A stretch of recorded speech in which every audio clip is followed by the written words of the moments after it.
Good morning, everyone. Welcome. It is FPC Radio Live, Wednesday, May the 10th. It's almost Mother's Day, folks, so make sure you got all that situated. I once, don't tell anyone, but I once forgot, John. I once forgot. And it only took until probably 10 years later where my mom accidentally forgot my birthday because she confused what day it actually was for me to ever live that down. So, yeah, a little fun fact about me. I once forgot Mother's Day. It's bad. Can't do that. No, Can't I do know. that, Ian. I felt bad. I felt bad. I did. I made it up, I think. I mean, Yes, you're a good son. I know tried. that for a fact. You're a very, very good son. But you mentioned Mother's Day and May 10th. Today is the 53rd anniversary of Bobby Orr's flying goal to complete the four-game sweep of the St. Louis Blues to win the Stanley Cup for the Bruins in 1970. Unfortunately, the Bruins will not be playing on May 10th or on Mother's Day this year. And unless the Celtics get their act together, neither will they. Well, maybe the Bruins and Celtics can have a slow-pitch softball game Sunday. Well, look, lose game 6. First of all, I was going to marvel in the fact that you must be reading my mind because, well, that's exactly where I was going. But then you brought me down with reminding me of the fact that the Bruins aren't playing right now. And that's certainly disappointing because, yeah. But yes, it is the anniversary of the Bobby Orr goal. And unfortunately, no, I was not alive. I was always asked, or not me, not like someone who was constantly asking me this question, but if there was like one sporting event that you weren't alive for that you could like just go back and witness, I don't know if this would absolutely be it. I always said I wanted to go back and actually see Bobby Orr play. So maybe not in a broader sense. I'd like to see Bobby Orr play. The Miracle on Ice, I wasn't alive for. I think that would probably be at the, I'm more of the, I would have loved to witness that. I wasn't alive for that for sure. The Miracle on Ice. I think that would be at the top of my list, but watching Bobby Orr play and specifically seeing that goal would probably be there too. But I'm old enough to remember all of that. Oh, good. Yeah. In fact, the Bobby Orr goal, that's one of my first sports memories. The first team I fell in love with was the Boston Bruins, and my first sports hero was Bobby Orr. And I remember during those playoffs, my dad was friends with Johnny McKenzie, who played for the Bruins. They were like drinking buddies. Mm-hmm. Back then, a construction foreman could drink with hockey players because they made about the same amount of money. But I would get tickets to go to the postseason. I saw a lot of those postseason games in 1970. I was only 7. And, I'd fallen in love. And yeah, that was kind of like the first sports memory I had at 7 years old. I remember it was Mother's Day and just going out for ice cream afterwards. And like the Bruins won the cup and then they won it 2 years later. I mean, look, he was a freak.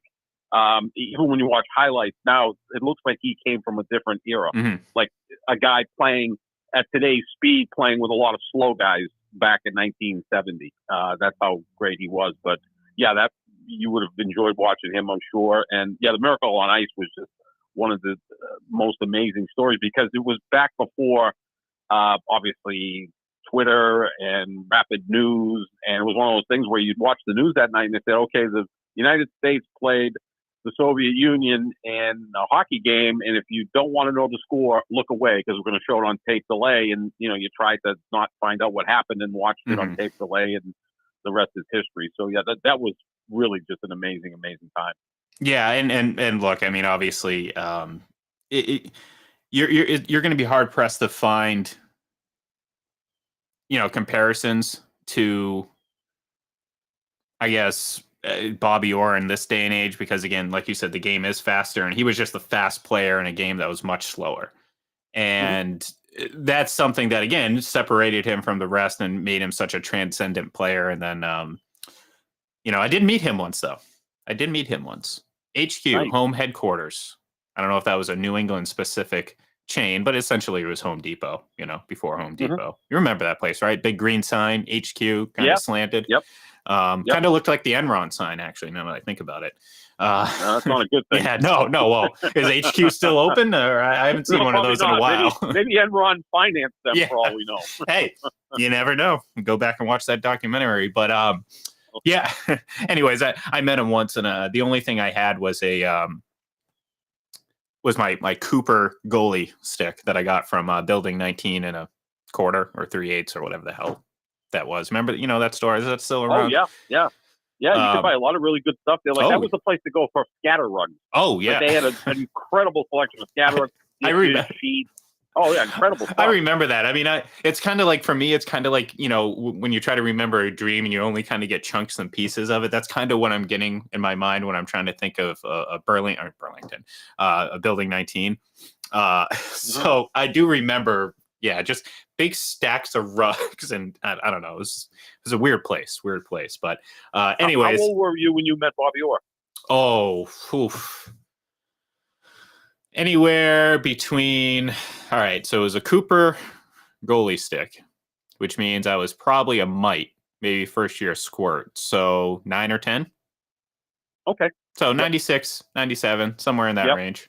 So he's a class act. I mean, yeah. I never got the privilege to meet the guy, but he is as classy as they come, even to this day at 75 years old. And I still maintain he's the most popular Boston athlete ever, because no one would say a bad word about him. Look, Tom Brady was incredibly successful, but some people kind of push back against Brady. He didn't feel like he was ever comfortable here. I don't think you'll see him ever again here unless he's going to the Patriots Hall of Fame. Bobby Orr made his home here, and now spends a lot of time on the Cape and also in Florida. But, everybody loved him. He's also a very much less assuming character. I mean, he's just, yeah.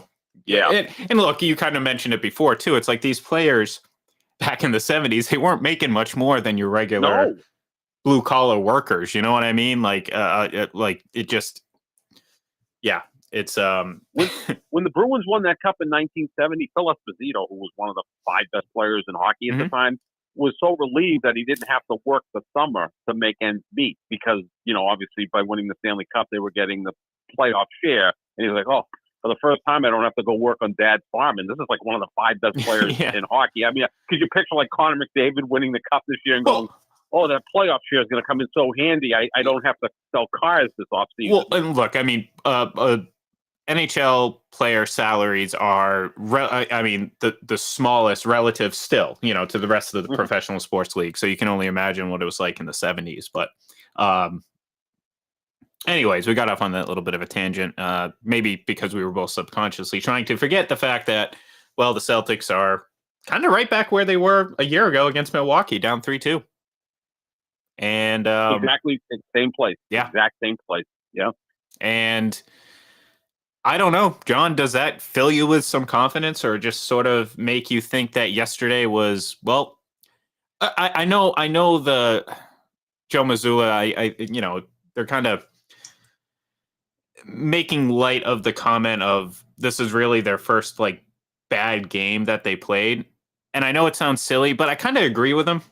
Like they just weren't good from start to finish yesterday, where like I think in the past they've had spurts where they've played bad basketball, but they generally make up for it. And, we talked about the first 2 losses in this game were ones that they really just gave away at the end. This one, they just lost. They just weren't good enough. And so I think he was kind of right.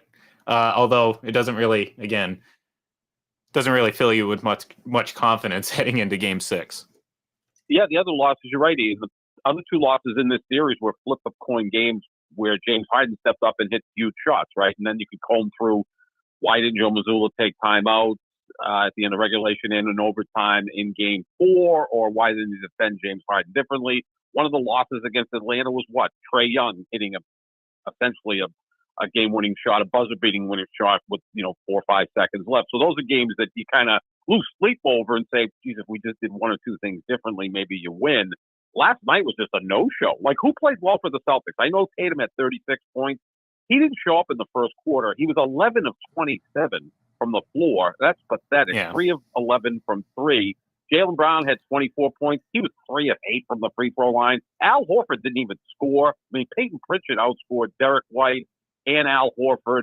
And he played, in garbage time. It was a no-show. No one walked off that court last night with their head held high, saying, "Yeah, we gave maximum effort tonight." It looked like it was a no-show. So that's the troubling part. And I look, there's some obviously back and forth between Celtics fans going on right now between Jason Tatum's game and look, it to me, it kind of, it's like when you watch a game that is obviously officiated one-sided, but towards the end of the game, the officials kind of try to make it up so like the totals look closer than what it actually was. Does that make sense? So I'm not saying that Jason Tatum was like garbage time, but starting so slow puts you in a hole right from the get-go. And the Celtics just were never able to overcome that.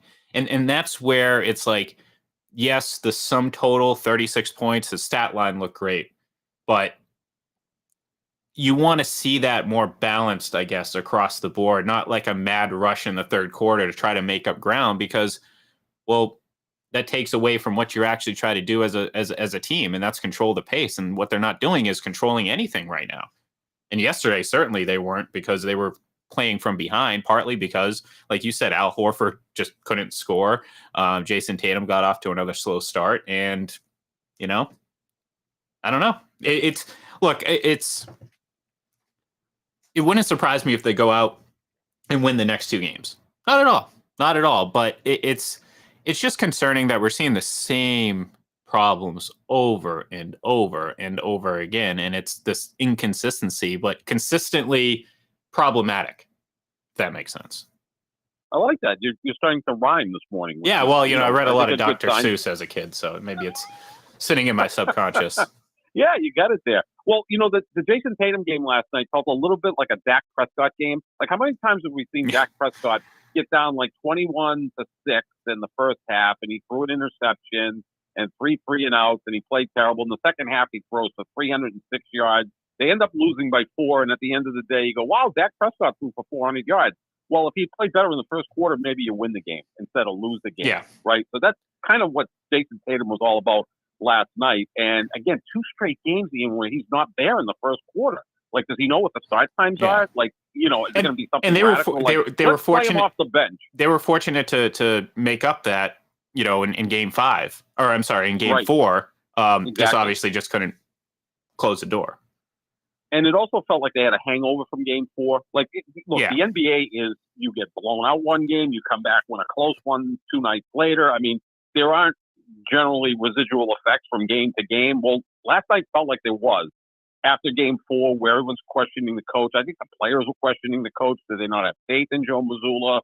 And then he talked back his comments and saying, well, yeah, I should have used the timeout. Like, I'm sure that locker room is a bit confused at this point, and it's just carried over into game 5. You don't generally see that in the NBA. The difference from last year that I see is that the Celtics came back, lost a really bad game 5 last year. They had a 14-point lead. They stumbled down the end. Then they went into Milwaukee, and Tatum had 46. And that series, and they won game 7 a couple of nights later. The difference between Milwaukee and Philadelphia, Milwaukee of last year, Philadelphia of this year, is that, okay, Giannis and Embiid, phenomenal players. Like, they kind of cross each other out. They didn't have Chris Middleton last year in Milwaukee. Yeah. James Harden's playing at a very high level. I thought he was sensational last night. He only took 8 shots, had 17 points, but he had 10 assists, 8 rebounds. He really controlled the game. Tyrese Maxey had 30 points, so they're getting contribution from other guys, which I think makes them very, very dangerous. Well, you saw right from the tip of the ball in the first quarter that Maxey was going to have a good night. It was just one of those like, oh, is this what we're going to see? And, he was hitting threes, he was hitting contested layups and jump shot. It was just everything was working for him. So, but that's the thing. That's why you can't have such slow starts. Like, why constantly put yourself in a position where you're playing from behind? Like, if they cut, I'd understand Philadelphia coming out on fire in the first quarter. Maybe they're motivated from the overtime win, from the win last, in game 4, all that stuff.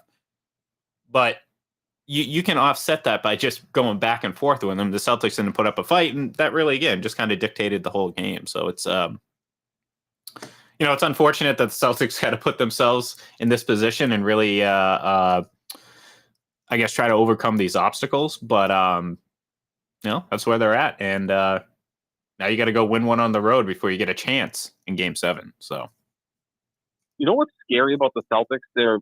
These last 2 years, I'll try to be grammatically correct here. 35 games. They're 11-6 on the road, 9-9 at home. Yeah. They're 7-9 at home their last 16 games. And that is one of the loudest buildings in the NBA, a great fan base. They couldn't even get the fans into the game last night. People will be critical of the fans. Well, it's kind of the job of the players to give the fans something they get excited about. Exactly. Like you said, from the very first play, the Celtics were like out of it. They got up 8-5, and then from that point on, it was just a bleep show for them. So blame the players, not the fans. And that's the troubling part of this is that you would expect that you're going to come out with a lot of energy. Game 5 is huge when it's 2-2. When it's tied 2-2, the winner of Game 5 goes on to win 82% of the time in the NBA.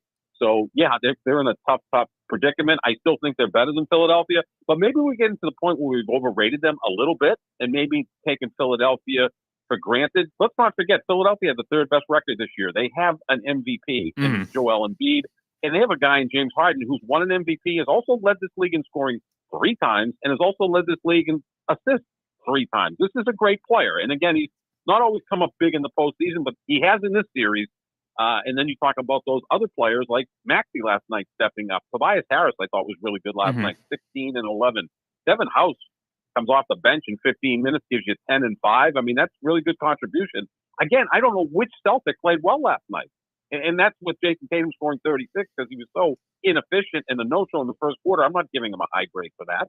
Yeah, and again, that's what I'm saying. Like it matters. Like I'm not going to say some people are saying he was awful. Some people are defending, based on just the point total. And it's like, no, you can't just, especially in the first quarter. I mean, I know it's not the end of the game, and we talk about it all the time. Like you can overcome 15-point deficits at no problem. I mean, it happens all the time, but there is a pace, there is a tempo, and especially when you get deeper into series, I think it matters more because at this point, each team knows what they are. They know how each other plays, and I think confidence swings matter more. So Philadelphia comes out and they're like, "All right, well, we control this game. We're not going to give that up."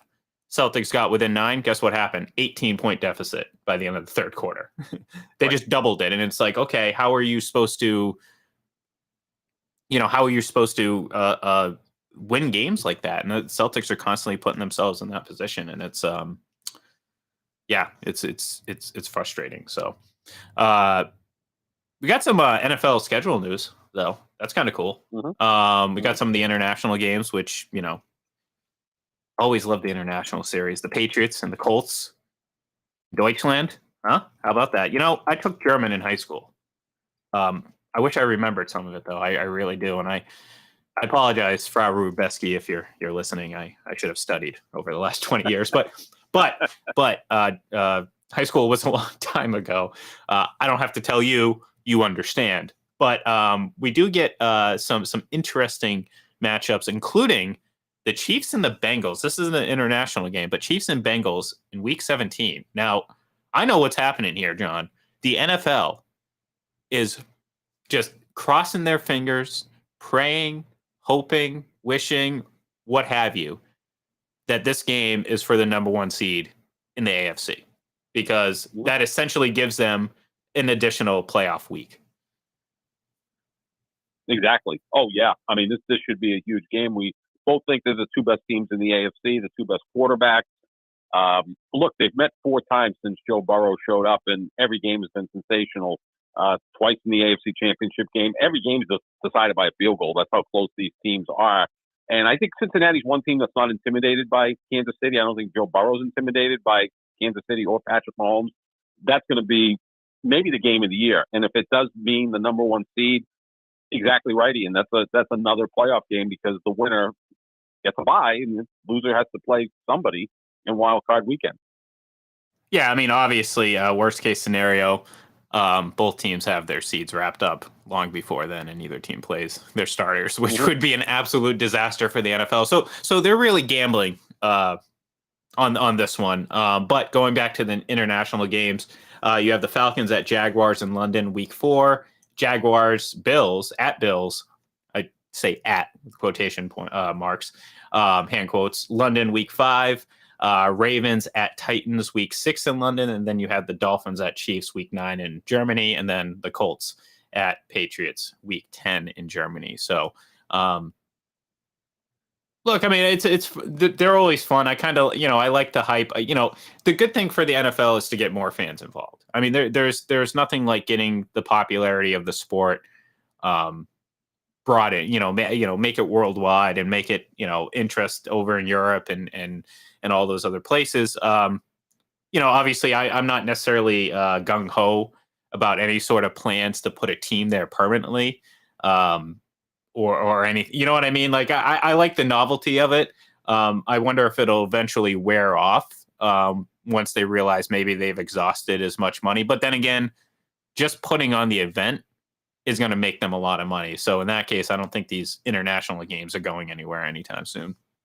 No, I mean, I would think the only place you could place a team outside the United States, maybe Mexico City, again, because you wouldn't be dealing with a difficult travel schedule and time zones, and of course Canada. Yeah, I mean, I think Toronto maybe, but then I think Buffalo would put up some sort of resistance against that because they've played some games in Toronto. Montreal, I don't know if they would support an NFL team, but yeah, Canada or Mexico makes the most sense because if you put one team in Europe, the travel issues would be it's pretty big, especially if you have to play in Seattle or San Francisco on a road game. I mean, you'd have to give them a bye week either before or after that. So yeah, that would be problematic. But the schedule gets released tomorrow night. The Celtics playing Philadelphia tomorrow night, and then a huge playoff game. The schedule release will outdraw the NBA, which is just mind blowing, isn't it? I mean, 2-3 hours of just finding out who you're playing in 6 months outdraws Game 6 of the Eastern Conference semifinals. That's how big the NFL is. Yeah, and look, this is and that's the thing. It's like we know exactly what the NFL is doing to us, but we still go through it. That's how much of a hold it has, stranglehold it has on us. We know they're going to milk the bleep out of this schedule. And we're going to sit there and be like, come on, give it to me. I'll watch every second of it because, well, we're sick like that. But I was going to say, if there's a team over in Europe, I can imagine, John, it would be quite a job for the assistant to the traveling secretary for all of these NFL teams, whoever that may or may not be. They might have just got an intern. Hire a very good assistant like George did. Yeah, exactly. Very competent assistant. What was her name? That's one I was talking about the other day with someone. Oh man, I can't remember her name. Oh my God, what is it? Boy, if we're both stumped, it's really wow. That's bad. I mean, when it comes to a Seinfeld reference, very popular actress. Obviously, I don't know her name. She was on News Radio, one of my favorite shows. I love that show. Yep.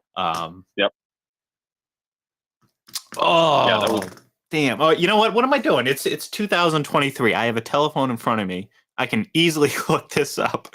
George's secretary. A telephone? A telephone, you call it? It's a cell phony. And I'm sorry. I'm not hip. Do you have a rotary dial there, too, while you're at it? You sound like my grandfather. Well, I know you jumped at. I know you jumped at that opportunity to make me feel like the old one here. Yeah. I have an automobile sitting in the driveway. Yeah. A motor vehicle. A motor vehicle, right? Yeah. Let's see. The assistant to the traveling secretary, and he hired this woman that they were attracted to each other. Vicky Lewis. Got more money than George. Okay, yeah. Okay. Right, yeah. That's great. Well, I now I'm trying to, now the pressure's on. Now I can't find it. I was hoping it was just going to pop up. Let's see. Hold on. Was it Ada? That sounds right. That kind of feels right. I think I saw. Yeah. Oh, Secretary Ada. Okay. All right. That's what it was. I thought it was like some sort of old name. Sorry to any Adas out there that might be listening. I might have just classified you as just old, but half my graduating class was named Ada. Back when I didn't have electricity and shoe fits, you go churn your own butter and read by candlelight. I understand. Yeah. I'm not Amish. I mean, I'm Italian American. There's a little bit of a difference there. Yeah, I was going to say, who screamed out during sex? Was it George yelling out Ada or Ada yelling out Mr. Costanza? No, it was George giving her a raise. I'm giving you a raise.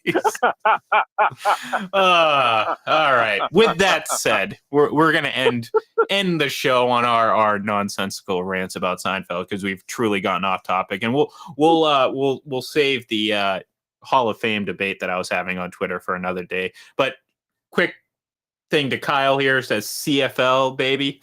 Just go to my timeline. I'm giving Warren Moon some props, man. 5-time Grey Cup champion, so Hall of Fame quarterback. Okay. With that though, does Doug Flutie belong in the Pro Football Hall of Fame? He was probably the greatest quarterback in Canadian Football League history. Maybe even as much as Warren Moon. He didn't have much of an NFL career, I know that. But does he get some props?